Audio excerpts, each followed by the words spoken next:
저희가 마가복음을 지금 배우고 있는 중에 있습니다. 계속해서 마가복음으로 설교를 하고 있는데요, 오늘은 본문을 좀 바꿨습니다. 오늘 본문을 바꾼 이유가 있습니다. 이 마가복음 설교를 지난주에도 준비를 하고 있었거든요. 마가복음 설교를 계속 준비하고 있는데 계속 마음을 두드리는 두 가지 말씀이 있었습니다. 하나님께서 계속 마음을 두드린다라는 것은 이유가 있다라고 생각이 됐습니다. 특별히 우리 교회를 향한 메시지 같다라는 생각이 들었습니다. 그래서 말씀을 좀 바꿔가지고 하나님이 지금 전하라고 하신다라고 생각이 되어지기 때문에 오늘 말씀을 전하고요, 다음 주에 또 다른 본문으로 말씀을 전하려고 하고 있습니다. 하나님이 왜 우리에게 이 말씀을 생각나게 하고 왜 이 말씀을 우리에게 전하고자 하는지 각각 다 다를 거라고 생각합니다. 그런데 나에게 주신 말씀이다라고 생각하면서 이 말씀을 들으시고 이 말씀을 한번 자신의 것으로 소화하는 그런 은혜가 있었으면 좋겠습니다. 오늘 설교를 준비하는데요, 생각나는 글이 있었습니다. 지난주에 카페를 들렸는데요, 그 카페에 책이 한 권 있는 것입니다. 그래서 제가 그 책을 좀 읽어보았는데요, 에디톨로지라는 책입니다. 이 서문에 쓰여진 글이 좀 생각이 났습니다. 서문에 보면 저자가 주변부 지식인이라는 말을 합니다. 주변부 지식인이라는 이 말은 뭐냐면 자기가 얘기할 때는 사람들이 잘 귀담아 듣지 않는 거예요. 그런 좀 유명한 사람, 좀 권위 있는 사람이 얘기하면 같은 말인데도 그것을 다 받아들이고 그 사람의 말에 주목한다라는 거예요. 그래서 자기가 주변인으로 이렇게 사는 것 같은 그런 마음이 있어서 그 글을 쓴 겁니다. 특별히 그러면서 한 가지 이야기를 하는데요, 독일 통일에 대한 이야기를 합니다. 이 저자가 독일이 통일되는 그때 베를린 장벽이 무너지는 현장에 있었나 봅니다. 그 자기는 독일 통일에 대해서 시작부터 너무 잘 알고 있다라는 거예요. 원래 독일 통일이요, 좀 황당한 사건으로 시작이 됐더라고요. 동독 공산당 대변인이 여행 자유화에 관한 임시 법안을 발표를 했어요. 근데 이때에 독일어에 서툴었던 외국인 기자가 물었습니다. 그 법이 언제부터 유효하냐고. 그러자 이 대변인이 아무 생각 없이 그냥 바로 즉시 이렇게 대답을 했어요. 아주 사소한 말실수로 그렇게 대답을 했거든요. 그런데 기자들이 지금부터 즉시 서동 여행이 가능하다라는 기사를 송고를 했습니다. 동베를린의 주민들이요, 이 기사를 보고서는 서베를린으로 가기 위해서 몰려 나왔습니다. 이게 계기가 돼서 베를린 장벽이 무너지게 되었다라는 것이죠. 이 저자가 독일 통일 후에 20년 거의 가까이에서요, 이 이야기를 했다라는 거예요. 만나는 사람마다 다 자기가 독일이 통일된 걸 잘 알고 있는데 하면서 이 이야기를 했는데 사람들이 전부 다 농담으로 취급하는 거예요. 그럴 리가 없다고, 그렇게 실수로 어떻게 한 나라가 통일이 되냐, 그런 일 없다고 자꾸 무시를 했다라는 것입니다. 그런데 2009년 10월에 미국의 월스트리트 저널에서 독일 통독 20주년 특집 기사를 썼어요. 기사 제목이 이렇습니다. 베를린 장벽은 기자들의 질문으로 무너졌다. 자기가 매번 설명할 때요, 다 농담 취급했거든요. 다 무시했는데 이 기사가 나오고 난 후부터는 역사적 사실이 됐어요. 사람들이 다 그걸 역사라고 그렇게 생각한다라는 거예요. 그래서 이 저자가 억울해 가지고요, 이렇게 글을 남겼습니다. 내 입장이 한번 되어보라. 정말 환장한다. 환장하겠다라고 그렇게 마음을 남겼어요. 근데 사실 오늘 설교 말씀을 준비하는데요, 자꾸 이 저자의 말이 생각이 나는 거예요. 왜냐하면 오늘 본문 말씀은요, 많은 분들이 이 저자를 대하는 것처럼 대한다라는 거예요. 오늘 본문은 우리가 다 아는 말씀이거든요. 한 번 정도는 다 들어보셨습니다. 그리고 오늘 본문은 딱히 해석이 필요 없어요. 기뻐하라, 기도하라, 감사하라. 짧은 3마디거든요. 이거 설교도 필요 없습니다. 그냥 이렇게 살면 돼요. 그냥 기뻐하면 돼요. 그러니까 우리가 진짜 기뻐했으면 좋겠어요. 그리고 기도했으면 좋겠어요. 그리고 감사했으면 좋겠어요. 그래서 기쁨도 가득하고 감사가 가득한 그 사람이 됐으면 좋겠어요. 어려운 게 아니잖아요. 문제는 어디 있어요? 이렇게 쉽고 이렇게 단순한데요. 그런데 많은 사람들이 이것을 어려워한다라는 거예요. 이 말씀 힘들어해요. 이 말씀을 이해하는 건 쉬운데 살아내는 것은 굉장히 힘들어 한다라는 거죠. 이 말씀 자체도 어렵잖아요. 그런데 오늘 말씀을 보면 공통점이 하나 있습니다. 그거는 이 3마디의 말에 다 수식어가 붙어 있다라는 거예요. 항상, 쉬지 말고, 범사에. 기뻐하는데 기뻐하는 거 쉽지 않잖아요. 그런데 항상 기뻐하래요. 기도하는 거 쉽지 않잖아요. 그런데 쉬지 말고 기도하래요. 감사하는 거 쉽지 않잖아요. 그런데 범사에 감사하라고 합니다. 이 3마디로도 힘겨운데요. 수식어가 붙으니까 어떻게 돼요? 힘든 걸 넘어서서 불가능하게 느껴지는 그런 말씀이 돼버렸습니다. 너무 힘들다고 생각하고 또 불가능하다고 생각하니까 어때요? 말씀 자체는 좋은데 나하고 좀 상관없다고 생각해요. 그 말은 나하고 좀 상관없고 먼 나라의 이야기다라고 그렇게 취급한다라는 거죠. 우리가 이렇게 이 말씀을 대하니까요, 우리의 이런 모습 보면서 하나님께서 에디톨로지의 그 저자 같은 마음을 갖는다라는 거죠.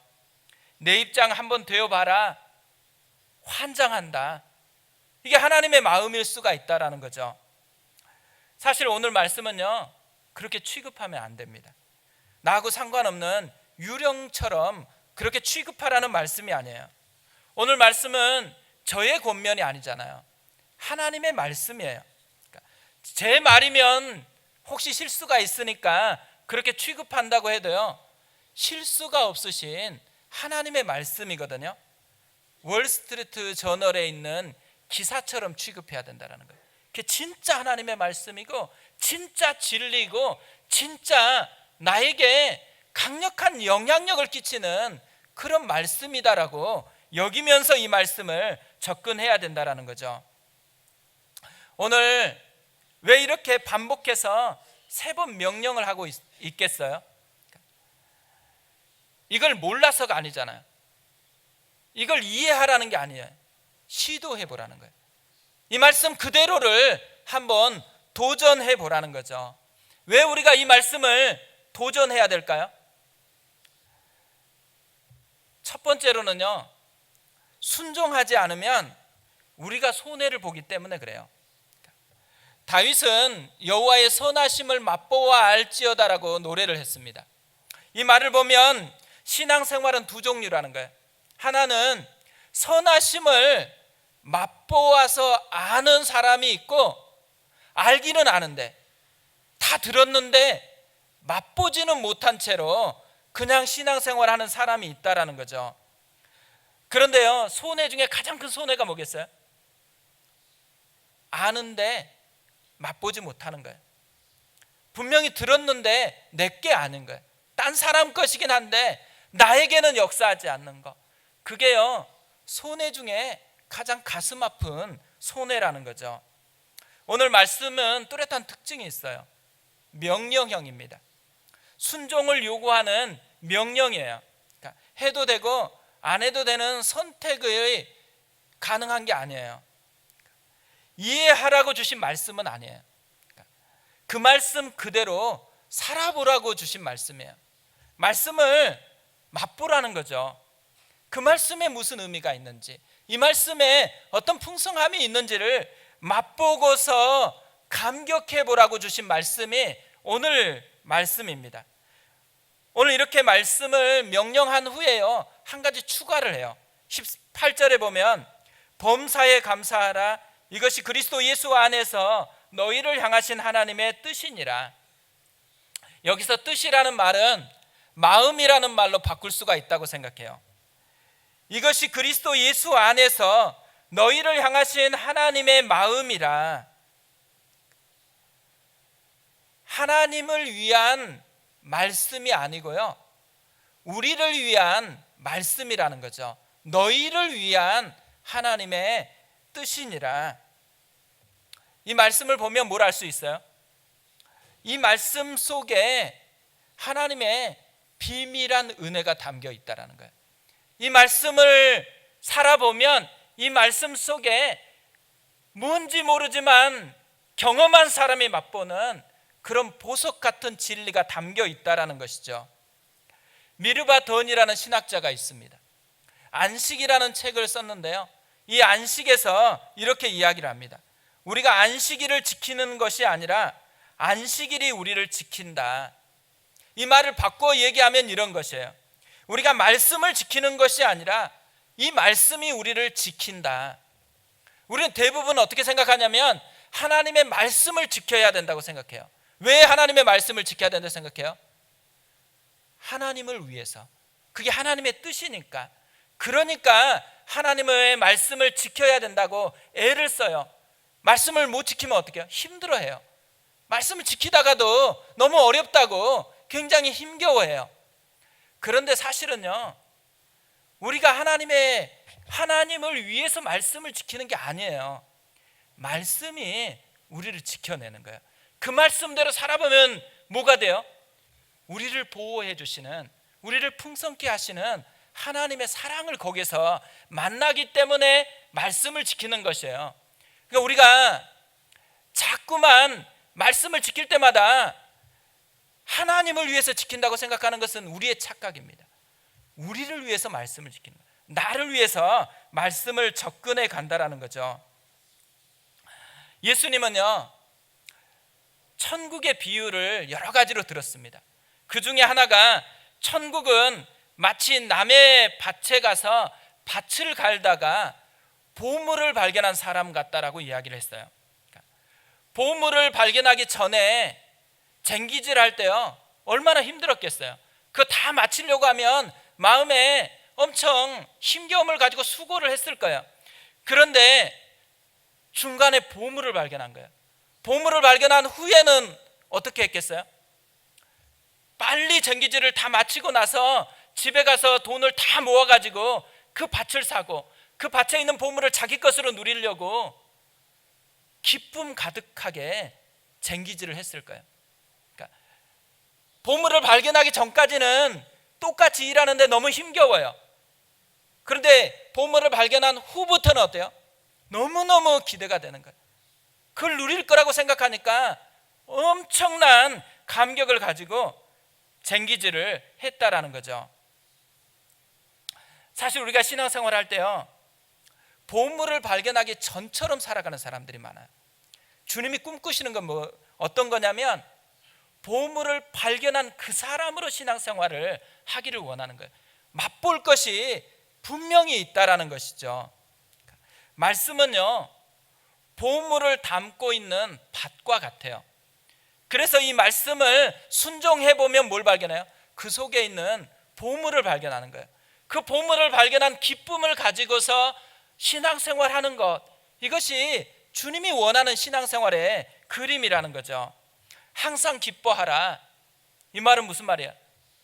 항상 기뻐해 보면 비밀한 보물이 있다라는 거예요. 쉬지 말고 기도해봐라. 쉬지 말고 기도하면 그 사람이 맛보는 보물 같은 은혜가 있다라는 거예요. 그리고 범사에 감사하라. 범사에 감사해 보면 그 사람이 감사하는 그 사람이 누리는 특별한 하나님의 선물이 비밀하게 숨겨져 있다라는 거죠. 하나님은요, 우리가 감격을 맛보면서 신앙생활 하기를 원해요.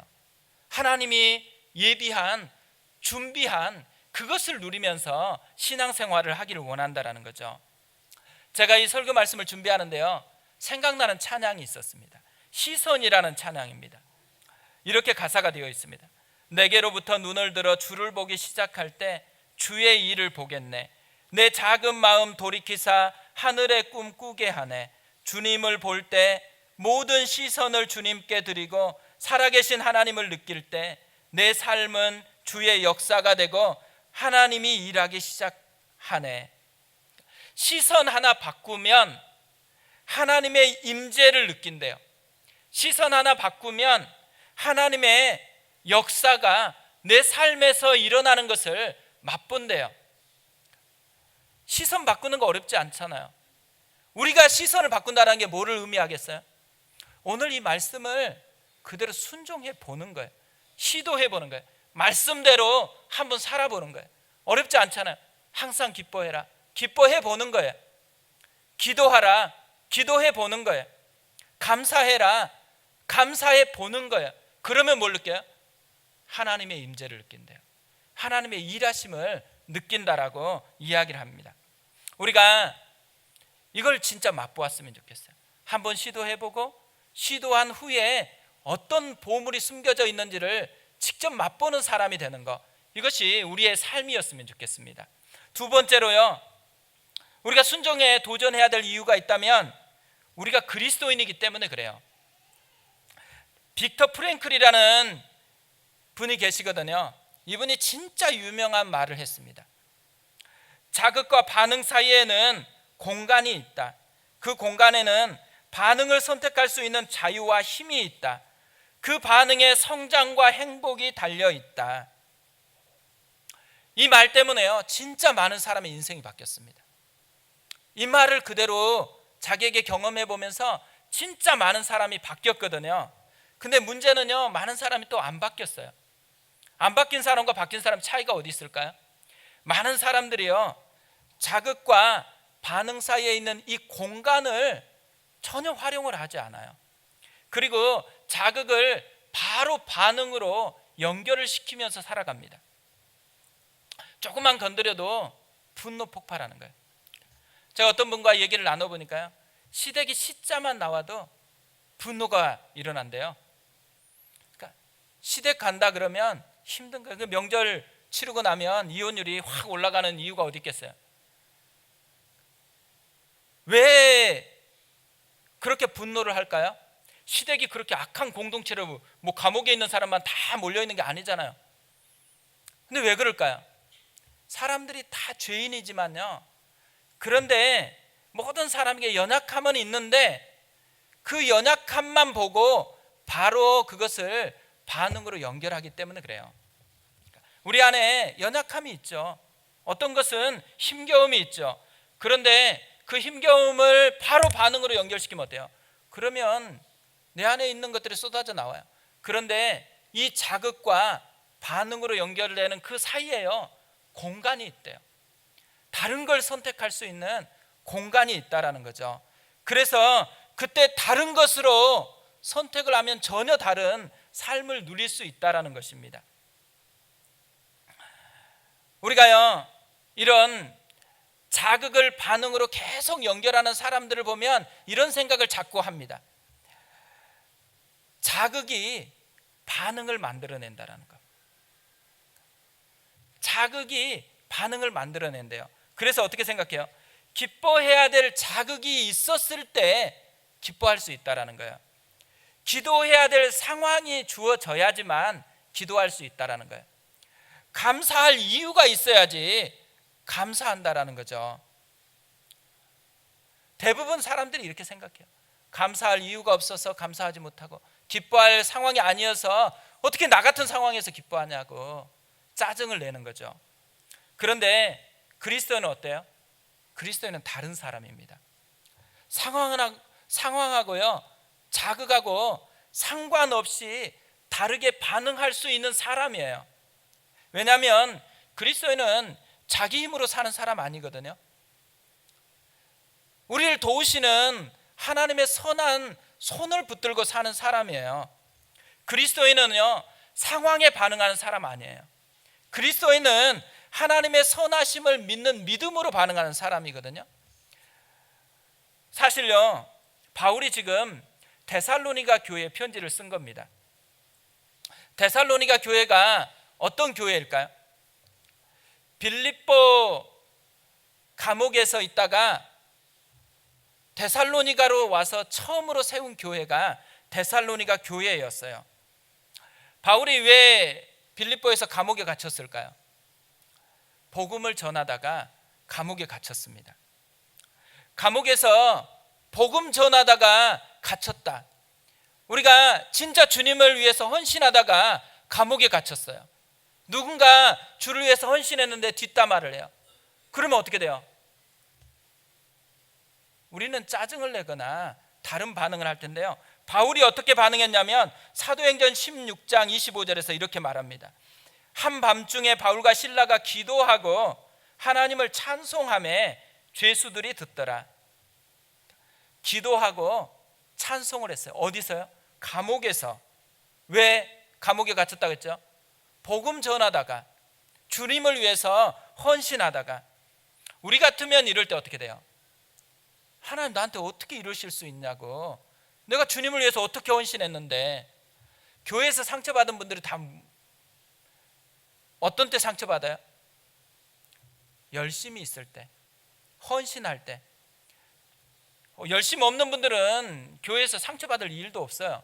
그리고 짜증을 낼 그런 자격도 없어요. 그런데 하다 보면은 누군가하고 부딪혀요. 하다 보면 부딪힐 때 어떤 생각이 들어요? 내가 어떻게 주님을 위해서 헌신했는데, 내가 교회를 위해서 어떻게 헌신하는데 나한테 이렇게 할 수 있냐고, 이렇게 분노가 일어나고 짜증이 일어나는 것이잖아요. 그런데 바울은 그것보다 훨씬 심각한데도요, 기도하고 찬송했대요. 그런데 이때 죄수들이 듣더라 이렇게 되어 있거든요. 죄수들이 왜 귀를 지금 바울에게 기울이고 있겠어요? 다르게 반응하니까. 일단 사람들이 반응하는 것과는 전혀 다르게 반응하니까 신기해서 또 놀라워서 바울에게 시선을 두고 있는 것입니다. 바울은요, 그냥 항상 기뻐해라, 쉬지 말고 기도해라, 범사에 감사하라 이렇게 말한 게 아니에요. 자기가 경험을 해본 거예요. 자기가 감옥 속에서도, 그런 상황에서도 기뻐해보고 기도해보고 감사해본 거예요.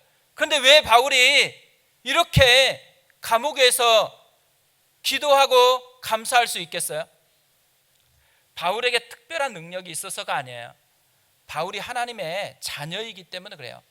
바울이 이렇게 하는 것은 하나님의 자녀된 권세를 지금 사용하고 있기 때문에 이런 삶을 살게 되었다라는 거죠. 하나님의 자녀됨으로 그곳에서 기도하고 찬송하니까요, 그곳이 하나님이 거하시는 장소가 됐어요. 성전이 됐어요. 그리고 그곳에서 하나님의 나라가 역사하는 것을 보았어요. 사실 바울이요, 자신에게 이 복음을 들었던 데살로니가 교회, 이 사람들은 또 어떻게 반응할까? 이 데살로니가 교회도요, 사실 바울에게서 배워서 그런지 몰라도 완전히 다르게 반응을 합니다. 데살로니가 전서 1장 6절에서 이렇게 말씀합니다. 또 너희는 많은 환난 가운데서 성령의 기쁨으로 말씀을 받아 우리와 주를 본받는 자 되었으니. 사실 이 말씀을 보면 데살로니가 교회의 성도들이 진짜 신앙생활도 오래 하고 훈련도 철저하게 받고 그렇게 잘 갖추어진 사람인 것 같아요. 그런데 실상은 그렇지 않아요. 바울이 데살로니가 교회를 세울 때 데살로니가에 와서 3주 정도밖에 없었어요. 3주간 복음을 전했어요. 3주 동안에 예수를 믿었어요. 그리고 나서 핍박이 있어가지고 바울은 도망가야 됐습니다. 그러니까 이 사람들은요, 3주 예수를 믿고 나서 지도자도 없어요. 누가 가르치는 사람도 없는데 3주 동안 들었던 그 말씀 붙들고 지금 신앙생활 하는 거거든요. 근데 상황은 여전히 계속 박해가 있는 거예요. 자신들을 여전히 핍박하고 있는 거예요. 그런데 어떻게 되어 있어요? 그런데도요, 많은 환난 가운데서 기뻐한대요. 기뻐해. 왜 기뻐해요? 상황 때문에 기뻐하는 게 아니에요. 성령의 기쁨으로 기뻐한대요. 하나님이 함께 하시는 것, 하나님이 자기를 자녀 삼아주고 돕고 있다라는 그 믿음 때문에 지금 기뻐한다라고 이야기를 하고 있어요. 그리스도인이기 때문에 기뻐한 거예요. 우리가 그리스도인입니다. 우리는 다르게 살 수 있는 사람이에요. 하나님의 자녀잖아요. 사실요, 우리가 우리 자신이 어떤 존재인지 잘 모르는 것 같아요. 얼마나 우리 속에 큰 능력이 있는지 잘 모르기 때문에 그 자녀된 권세를 사용하지 않으니까 우리가 초라하게 사는지도 몰라요. 추석 명절이 시작되는 날요, 문자가 하나 왔습니다. 엄청 긴 문자가 왔어요. 이렇게 시작을 합니다. 안녕하세요. 카톡 플러스 친구 보고 문의드립니다. 저는 어렸을 때 부모님이 저를 패고 억압해도 부모에게 효도하라고 해서 강요받아서 그렇게 배워서 그때부터 비굴함을 배운 것 같아요. 그러면서 이제 자기 상황들을 쭉 이렇게 설명을 해놨어요. 부모님이 폭행할 때 성경 구절을 많이 인용을 했어요. 그리고 또 형에게 유산을 다 남겨줘 버렸대요. 그러면서 이제 이런 상황을 쭉 얘기하고 난 후에 이렇게 마지막에 글을 남겼습니다. 육체의 부모님께서 저에게 폭력을 행사하는데 효도하라고 하고, 성경에서도 너는 죄인이다, 하나님께서 회개 기도하라고 하면서 한편으론 하나님을 최우선적으로 사랑하라고 하시잖아요. 전부 강요 아닌가요?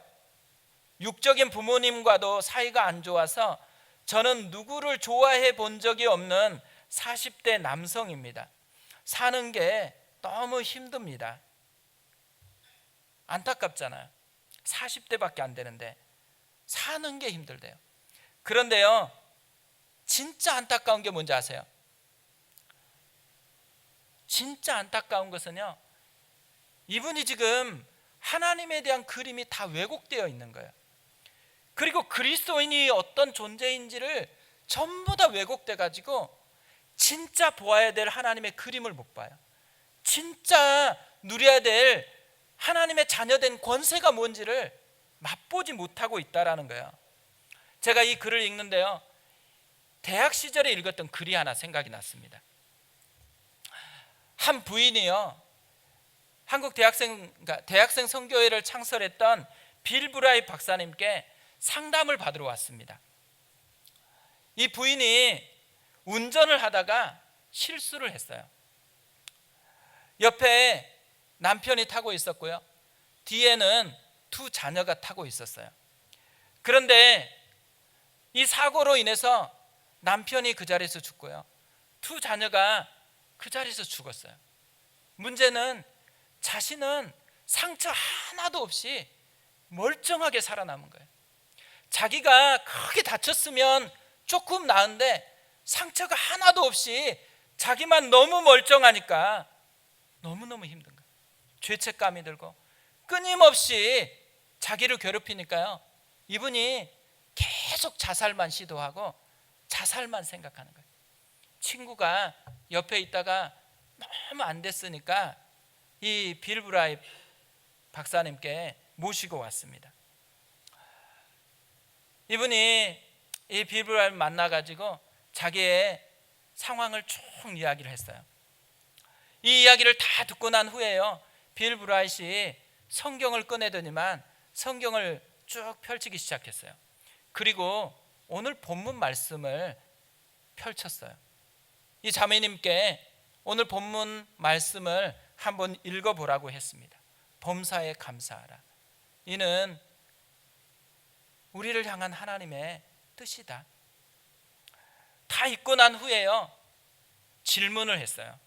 자매님, 예수님을 믿으세요? 이 자매님이 네라고 대답했습니다. 그러자 또 하나 질문을 추가했습니다. 자매님, 이 말씀이 신실하신 하나님의 말씀인 것을 믿으세요? 갈등이 됐지만 네라고 대답을 했습니다. 그러자 빌 브라이트이 그러면 오늘부터 가셔서 이 말씀대로 해보세요.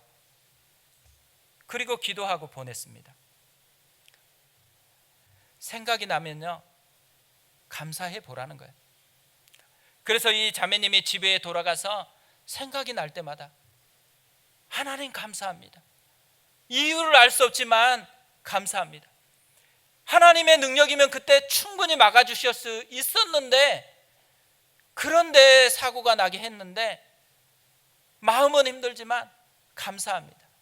무조건 감사하고 또 감사하고 감사하고, 그 생각이 날 때마다 계속 감사하다고 소리를 고래고래 지르면서 집에서 시간을 보낸 거예요. 3주 정도 지났을 때요, 이분이 찾아왔어요. 얼굴이 바뀌었어요. 환해지고, 그러면서 이분이 뭐라고 했는지 아세요? 감사하다고 소리치고 또 소리치고 또 소리쳤는데 신비하게 자기 속에 기쁨이 일어나는 걸 느꼈다라는 거예요. 이해할 수 없는데, 기뻐하면 안 되는데, 그런데 자기 속에 기쁨이 일어나는 것을, 멈출 수 없는 기쁨이 일어나고 멈출 수 없는 감사가 일어났다라는 것을 느꼈다라는 거죠. 그래서 감사하고 그래서 기뻐하는 사람이 된 거예요. 이 상담의 핵심이 뭘까요?